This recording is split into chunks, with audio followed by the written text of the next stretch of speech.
She didn't resist when they handcuffed her at the shooting range. No badge, no explanation needed, just a quiet woman hitting impossible targets. Who refusetto identify herself. The small-town courtroom prepared for a routine arraignment until heavy doors swung open. A Navy admiral in full-dress uniform walked silently down the center aisle. Military veterans stood at attention. The judge's face drained of color as she read the sealed documents, and suddenly everything changed. From which city and the world are you watching this video today? If this story intrigues you, please consider subscribing to hear more. Untold stories of extraordinary service and the heroes who walk among us, never asking for recognition. They deserve. Dawn breaks over a remote civilian shooting range in coastal Maine. Fog clings to targets as specters begin to arrive. Among them is a woman in her mid-30s, remarkable in every visible way. She wears faded jeans, a plain gray jacket, and a baseball cap pulled low. Nothing about her draws attention as she walks quietly to the farthest lane, carrying a long case that could hold anything from a special camera to music equipment. Frank Holden, the range safety officer, sips his morning coffee and watches through the glass of his small booth. 22 years in the Navy, followed by a decade running this range, had given him an eye for people. Most shooters he could categorize immediately: hunters, sighting in rifles fur; the seasoned competitive shooters with their specialized gear; weekend warriors, playing tactical games; and the occasional law enforcement, getting some practice in this woman. Didn't dawn breaks over a remote civilian shooting range in coastal Maine. Fog clings to targets as shooters begin to arrive. Them is a woman in her mid-30s, remarkable in every visible way. She wears faded jeans, a plain gray jacket, and a baseball cap pulled low. Nothing about her draws attention. She sets up at the farthest lane, methodically assembling her rifle with movements that suggest years of experience. The range safety officer, a retired police officer named Frank, watches from his booth as she begins her session. Her first shots hit center mass with uncanny precision. Then, without adjusting her scope, she switches to targets at increasingly impossible distance. Frank notices her breathing technique, the controlled 4-count inhale, steady hold, the relaxed exhale as she pulls the trigger. Most telling issue, she adjusts for wind without equipment sensing, changes that even seasoned hunters would miss. A nervous patron approaches Frank. That woman at the end, something's not right. She's shitting targets that shouldn't be possible with that setup, and she's got no ID badge. 20 minutes later to look. Officers arrive. They approach cautiously, hands near holsters. Ma'am, one need to see some identification and your permit for that weapon, the senior officer says. The woman turns, calmly, hands visible. Is there a problem, officer? ID and permit, please. Her face betrays nothing as she replies, I don't have those with me. A search reveals no wallet, no phone, just a key card with no identifying marks, and a small notebook with what appears to be coordinates. You're going to need to come with us, ma'am. She doesn't resist when they handcuff her. No protest, no explanation, just quiet compliance that somehow nerves the officers more than resistance would have as they escort her to the police cruiser. Frank notices something striking her eyes, continuously scan the tree line, the road, the mountain range in the distance, as if she's calculating something only she can see. The sheriff's office in coastal harbor is small, 3 holding cells, a booking area, and offices for the sheriff and 2 detectives. The woman sits silently during processing, offering no resistance, fingerprinting, but providing no information. Name, asks the booking officer. Silence. Address, nothing. You understand, refusing to identify yourself is a crime, right? She meets his gaze with calm, steady eyes, but says nothing. Detective Marcus Wells takes over, attempting various interrogation techniques, friendly conversation, implied treaties about federal charges, mentions of cooperation benefits. She responds with respectful silence to each approach. Got ourselves a real mystery woman. Jackie's deputy. Maybe she's a Russian spy. Others laugh when left alone in her cell. Subtle changes appear in her demeanor. She examines the room with measured precision, noting camera positions, identifying blind spots, timing guard rotations through her cell window. She carefully studies the building layout, marking emergency exits and security protocols. Prints came back empty. Hostels. The sheriff. Nothing in local or state databases. Try federal. The sheriff suggests systems down. Tech says we can try again tomorrow. A rookie officer brings her water as she accepts the cup. Her sleeve rides up slightly, revealing Asmal's distinctive scar on her wrist, the kind of mark left by specialized training exercises involving repadescence from helicopters. That's An interesting scar. The officer comments rock climbing accident. She replies her first words in hours. The public defender is late afternoon, harried, overworked, annoyed. You're making this much harder than it needs to be. Heckles her after 20 minutes of getting nowhere. They're talking about terrorist threats now. The weapon you had isn't registered anywhere. As they prepare her for arraignment the next morning, Wells notices something odd. Despite facing serious charges, despite the orange jumpsuit and handcuffs, she carries herself with unshakable calm, not defiance of a career criminal or the fear of someone in trouble, but the patience of someone who knows something Iverian else doesn't. As deputies escort her to the courthouse van, she briefly glances toward the harbor, where a naval vessel can be seen in the distance. For just a moment, the smallest change crosses her expression. The coastal harbor courthouse dates back to 1887. Its wooden benches and ornate railing speaking to a simpler time. Today, it's packed beyond capacity. Curious local rapporteurs from Portland papers, and unusually, several men in dark suits positioned strategically around the room. Judge Eleanor Harmon looks irritated as she reviews the docket at the defendant's table. The woman sits quietly next to her frustrated public defender. Your Honor, I'd like to request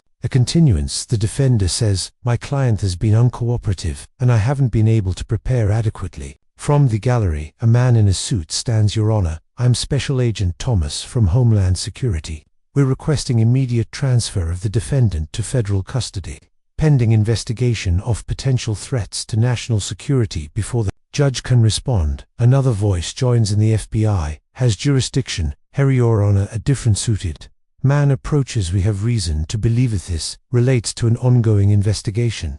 The judge bangs her gavel. Enough, this is still my courtroom. We will proceed with arraignment, and then I will consider jurisdictional arguments. The clerk reads charges: possession of unregistered firearms, refusal to identify to law enforcement potential terrorist activity. The defendant remains impassive, eyes focused forward, posture perfect. Detective Wells, seated in the front row, studies her with growing curiosity. Something about her doesn't fit any profile he knows. Not terrorist, not criminal, not mentally ill. How dosed defendant plead? Judge Harmon asks before the public defender can answer. Heavy oak doors at the back of the courtroom swing open. Every head turns as a Navy admiral in full dress uniform walks in, metals gleaming under the fluorescent lights. Two officers flank him, equally formal in their appearance. Theth gallery falls, silent without announcement or permission. The admiral walks directly down the center. Aisley military veterans throughout the room instinctively stand at attention. Even the judge straightens her posture. Thedmiral approaches the bench and hands a sealed document to the bailiff, who delivers it to Judge Harmon. As she breaks the seal and reads, her expression shifts from annoyance to surprise to grave understanding. After a long moment, she looks up. In light of this documentation from the Department of Defense, all charges against the defendant are dismissed, effective immediately. This case is classified as a matter of national security. She bangs her gavel with finality. Court is adjourned. The room erupts in confused murmurs as the admiral approaches the defendant. The bailiff quickly removes her handcuffs for the first time. The woman speaks clearly, her voice carrying authority despite its softness. Sir, I apologize for the inconvenience. The admiral's response silences the room. On the contrary, Commander, the Navy apologizes to you. At the word Commander, every military person present, including bailiff, several observers, and even Agent Tharma, snapped to perfect attention in obvious respect. Detective Wells watches in amazement as the woman's entire demeanor transforms. No longer attempting to be invisible, she stands, towels holders squared, the deliberate military bearing now unmistakable without the intentional posture of ordinariness. She suddenly commands the room just as powerfully as the Admiral. Judge Harmon herself, a former JAG officer, now stands and offers a respectful nod to both the Admiral and the woman. Thank you for your understanding, Your Honor. The Admiral says, Commander Hayes has been operating under classified orders. The situation required discretion. Outside the courthouse, reporters clamor for information as the woman, now changed into civilian clothes provided by the Navy officers, stands beside the Admiral near a black government SUV. Sheriff Daniels approaches them, confusion and respect battling on his face. Admiral, with all due respect, my department deserves some explanation. We've been treating this as a potential terrorist threat. Sheriff, I understand your concern. Admiral replies, Commander, Hayes is one of our most decorated special operators. The details of her assignment remain classified, but I can assure you, she poses no threat to your community. Quite the opposite. Detective Wells steps forward. Commander, I owe you an apology. Meets his eyes directly now, no longer hiding behind careful blankness. No apology necessary, detective. You were doing your job. An elderly man in a VFW cap approaches cautiously. Excuse me, ma'am.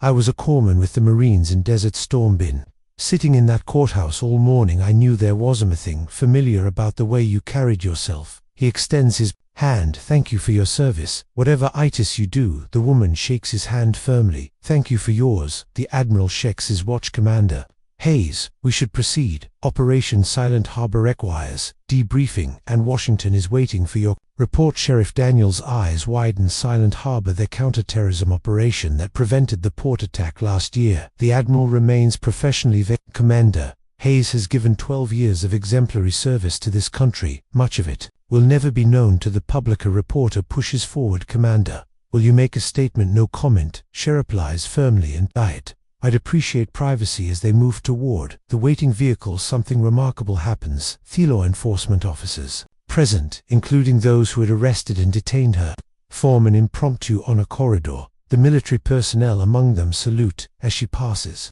Detective Wells watches, finally understanding what had seemed so odd about her from the beginning. She wasn't trying to hide guilt. She was trained to hide excellence. Sunset casts long shadows across the now empty shooting range. Frank, the range safety officer, checks the last lanes before closing. A government vehicle pulls up, and Commander Hayes steps out. Her demeanor is subtly different. Now, without needing to hide her capabilities, she moves with the fluid efficiency of someone at the absolute peak of physical training. I've come for my equipment, she explains. Frank nods. Sheriff had it sent back this afternoon. Special courier. He retrieves a secured case from the officers. She checks the contents. Frank clears his throat. 20 years Navy fibrins. Nothing fancy like what you must do, but I thought there was something about you. Smiles slightly. Most people see what they expect to see. That rifle, it's not standard issue for anyone.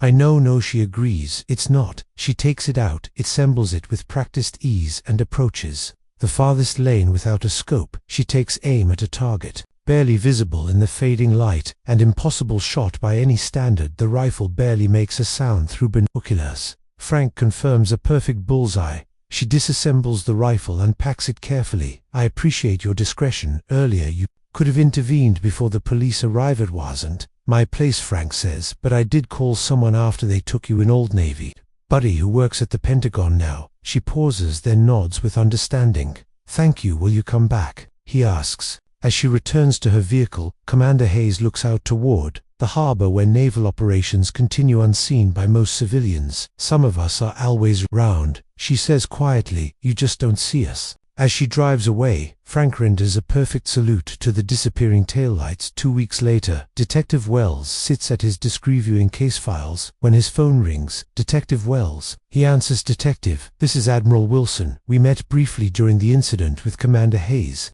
Wells sits up straighter. Yes, sir. What can I do for you? I'm calling to extend an invitation. Commander Hayes is receiving a commendation tomorrow at Naval Station Norfolk. Given your involvement in the situation, she thought you might want to attend. Wells is surprised. I'd be honored, sir, but I'm confused. I arrested her. Sometimes the people who challenge us most end up teaching us the most valuable lessons. The Admiral says the ceremony is classified, but we can arrange clearance. The next morning, Wells drives to Norfolk, passing through multiple security checkpoints before being escorted to a small auditorium. The audience consists of fewer than 50 people, mostly her ranking officers and personnel in civilian clothing who carry themselves with unmistakable military bearing. Wells takes a seat in the back row.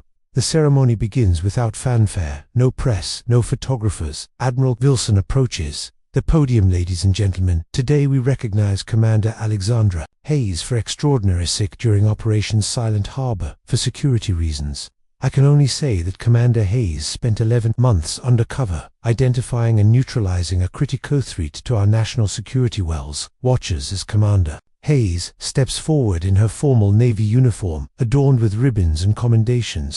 She bears little resemblance to the unremarkable man he arrested at the shooting range. The Admiral continues. Commander Hayes established herself as one of our foremost experts in counter-terrorism and unconventional warfare. After graduating first in her class at Coronado, she became one of the first female operators to qualify for the Naval Special Warfare Development Group. Though this fact classified, Wells leans forward, beginning to understand the magnitude of the person he had handcuffed and processed as a potential threat during Operation Silent Harbor. Commander Hayes eliminated 16 confirmed threats while maintaining deep cover. Her actions directly prevented a coordinated attack on 3 eastern seaboard ports that would have resulted in catastrophic loss of life.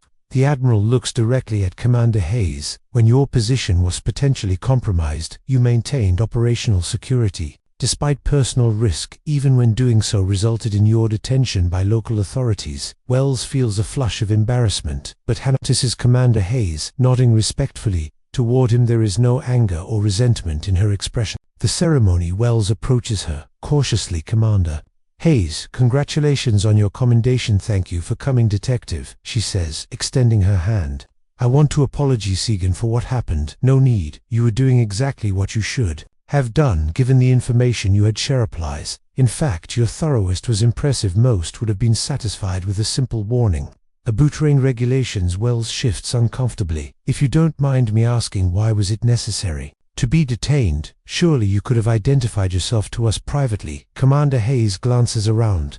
Than leads him to a quieter corner of the room. The operation wasn't complete. My cover identity needed to remain intact, even under scrutiny. The individuals we were tracking had contacts throughout local government and law enforcement along the coast. If word got out that I'd received special treatment or identified myself as military, 11 months of work would have been compromised. So you just let us arrest you. Sometimes the best way to maintain cover is to commit fully to it, even when it's inconvenient, she says with a ghost of a smile. Besides, a new admiral would intervene before things went too far. Another officer approaches, signaling that she's needed elsewhere. It was good to see you, Detective, she says. Keep up the good workers. She walks away. Admiral Wilson appears beside. Wells' impressive woman, isn't she? Admiral says. Yes, sir. I've never met anyone like her. Few have. Admiral pauses. You know, Detective, we're always looking for people with your attention to detail and persistence. If you ever consider a change of career, call my office. 6 months later, Wells stands on the deck of a naval vessel, watching the coast of Maine disappear into the distance. After 13 years with Coastal Harbor Police Department, he had accepted a position with the Naval Criminal Investigative Service, his first assignment liaison between local law enforcement and Naval Special Operations. Along the eastern seaboard, his phone buzzes with a text message from an unlisted number. Some of us are our ways around. Welcome aboard. Wells smiles, recognizing Commander Hayes' words. From shooting range, he knows he'll probably never see her again. People like her operate in shadows. Their successes never celebrated publicly, their sacrifices rarely acknowledged, but no whole be part of the system that supports them, that makes their work possible. He'll help ensure that the next time someone like Commander Hayes needs to maintain cover, there will be protocols in place to protect both the operation and the local authorities doing their jobs. The captain approaches Detective Wells. We're receiving reports of unusual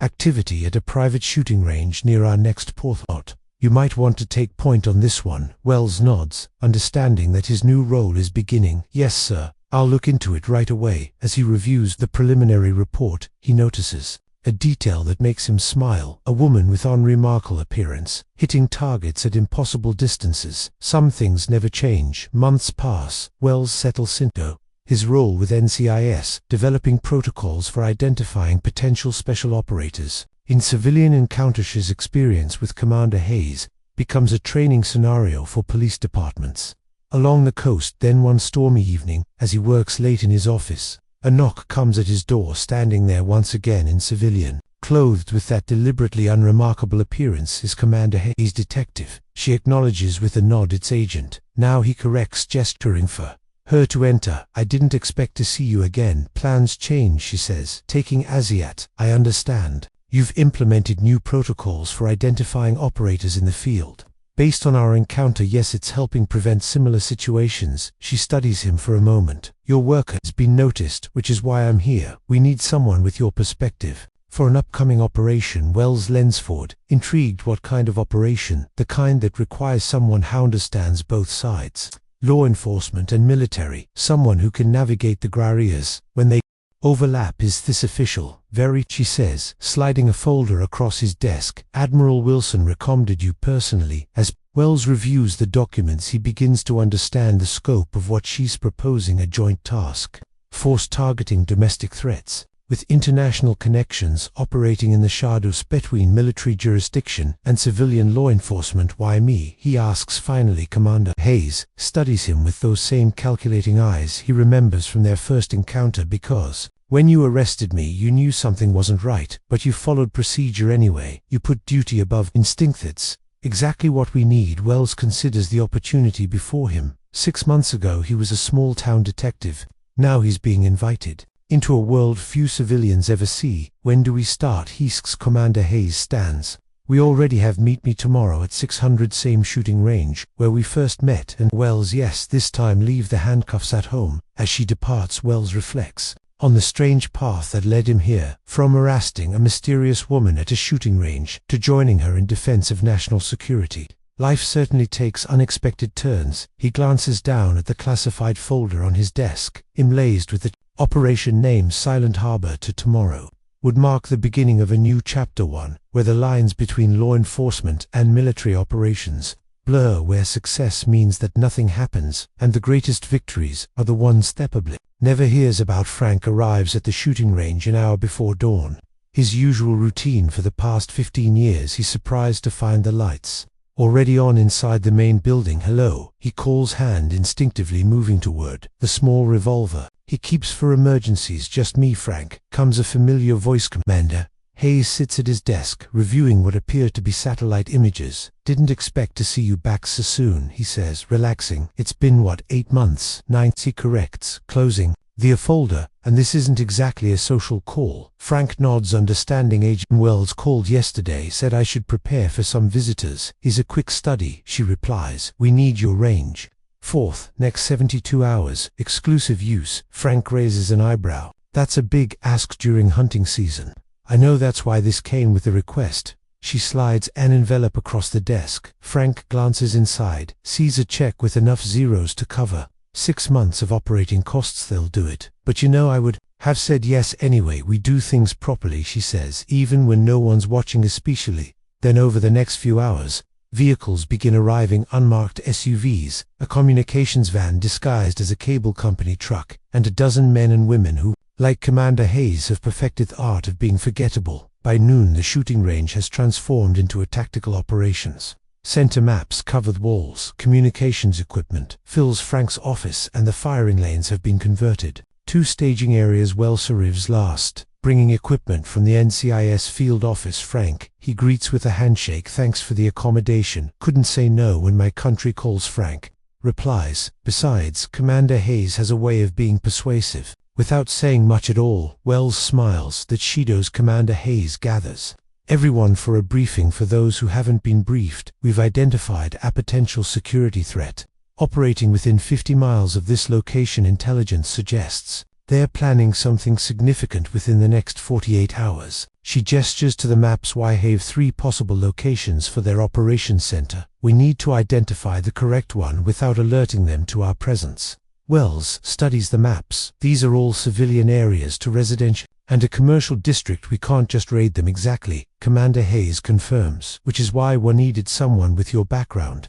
Wells, we need to maintain the firewall between military operations and domestic law enforcement. The operation unfolds methodically over the next day. Teams conduct surveillance, electronic intelligence gathering, and careful observation of the targets. Wells coordinates with local authorities, establishing cover stories and contingency plans without revealing the true nature of the operation. Frank watches from the sidelines, impressed by the precision. These people move differently from ordinary soldiers or police officers. More efficient, more controlled, communicating with minimal words and subtle gestures. Late that night, a breakthrough comes. A tier monitoring electronic communications picks up coded transmissions from one of the target locations in abandoned Edwartrand warehouse. That on paper belongs to a shell company. We've got movement reports. One of the analysts' thermal imaging shows at least 8 individuals inside, plus what appears to be weapons cache. Commander Hayes studies The feed wells, this is where it gets complicated. We have probable cause, but this needs to transition to a law enforcement operation. Wells nods. I'll contact the tactical response team, but they'll need a briefing, give them the minimum. She instructs foreign trainer operatives planning domestic attack. Nothing about our unit or mission parameters, as Wells coordinates with local authorities. Commander Hayes pulls Frank aside. We need one more thing from you. Name it, he says. When this is over, details will need to be forgotten. The equipment here, some of the personnel you've met, the exact nature of the operation. Frank smiles slightly. Commander, I spent 20 years keeping secrets for the Navy. Some habits don't break. She studies him for a moment. Thenotes. That's why we came here first. Well said. You were reliable. The raid happens just before dawn. Local tactical teams move in with federal agents while Commander Hayes and her team maintain overwatch positions, ready to intervene if the situation escalates beyond local capabilities. It doesn't. The operation goes smoothly. 8 arrests, a significant weapon seizure, and intelligence materials that will keep analysts busy for months. The official story released to the press mentions only a successful joint operation between federal and local authorities based on anonymous intelligence. By noon, most of Commander Hayes' team has disappeared, equipment packed into unmarked vehicles, leaving no trace of their presence. Frank methodically returns the range to its normal configuration. Wells finds him replacing target stands. Thank you, he says, simply. For what? According to News, I had nothing to do with anything, Frank replies. Wells smiles. Exactly. Last vehicles prepare to depart. Commander Hayes approaches Frank one final time. This range seems to be Annex's point for interesting activities. Just a place where people practice their skills. Frank says some more specialized than others. She hands him a business card with only a phone number. If you notice anyone else with unusualness, this number reaches people who might be interested. Recruiting? Frank asks. Always. She confirms. Therith people are hard to find, and even harder to recognize. He adds. She nods in acknowledgement. Take care, Frank. As she walks away, Frank calls after her. Commander, was any of this real? The arrest, the courtroom, or was it all part of the operation? She turns back. What do you think? Frank considers this. He thinks sometimes the most effective way to hide is in plain sight, create a spectacle that people remember, but for reasons that distract from the truth. For the first time, Commander Hayes gives him a genuine smile. You would have made an excellent operative yourself, Frank. I'm happy keeping the range running, he says. Samir needs to be here when people like you need a quiet place to practice.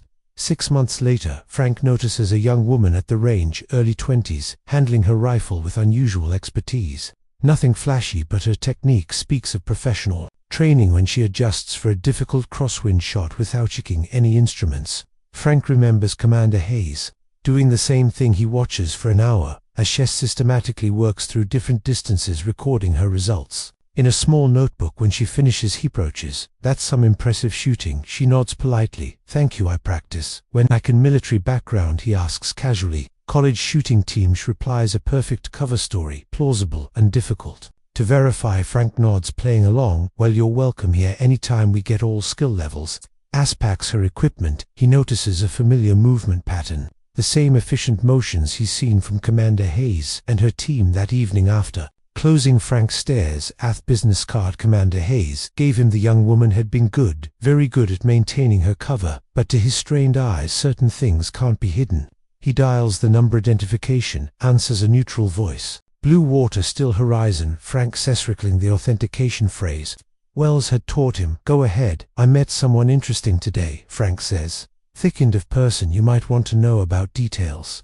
Female, early 20s, expert marksmanship, with unusual training indicators, giving cover story about college teams but showing Operation Alm event. Patterns, a pause, assessment. Either she's one of yours, testing me, or she's someone who should be on your radar. We'll look into it. Anything else? Frank hesitates. Is Commander Hayes still active in this area? Another pause. Longer this time. That name isn't in our current operational database.